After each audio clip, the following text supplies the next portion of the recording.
بسم اللہ الرحمن الرحیم۔ السلام علیکم، آپ دیکھ رہے ہو وائس آف انفارمیشن۔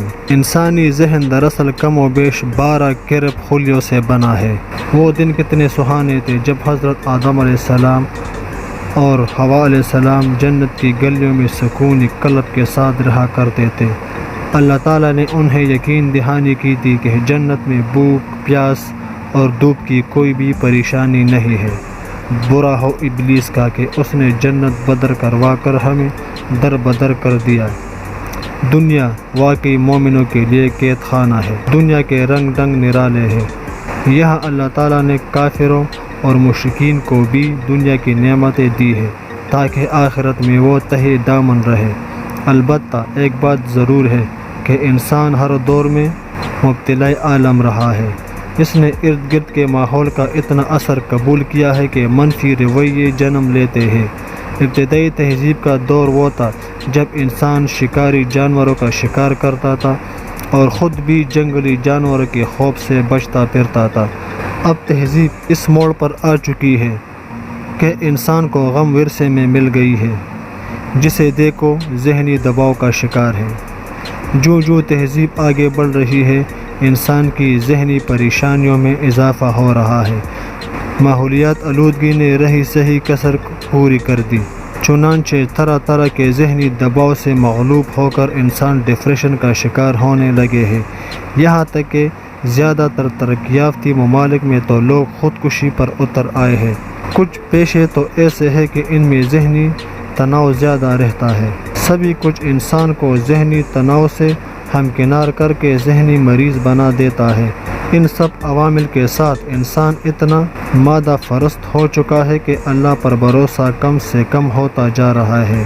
انسانی ذہن دراصل کم و بیش 12 کرب خلیوں سے بنا ہے جن کا نظام تہذیب پیچیدہ ہے۔ ان خلیوں سے لطف برق روح گزرتی ہے۔ اگر منفی سوچ ہو تو برق روح کا راستہ رک جاتا ہے اور انسانی ذہن بیماری میں مبتلا ہو جاتا ہے۔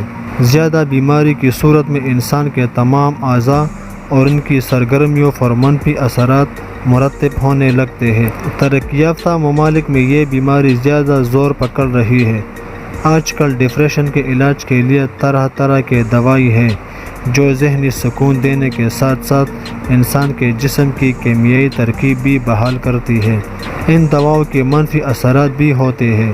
نئے طریقے علاج میں جم تھراپی، رنگ سے علاج، کلر تھراپی اور جم تھراپی ایک نمبر پر ہے۔ قرآن پاک میں اللہ تعالیٰ ارشاد فرماتا ہے، خوب سمجھ لو کہ اللہ کے ذکر سے دلوں کو اطمینان ہوتا ہے۔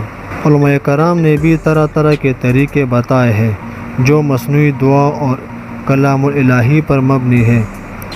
مثال یہ کہ یا حی یا قیوم کا ورد، سورہ فاتحہ کا 7 مرتبہ پڑھنا، آیات الکرسی کا ورد، سورۃ علم نشر کا ورد، سورہ اخلاص اور درود شریف کا ورد۔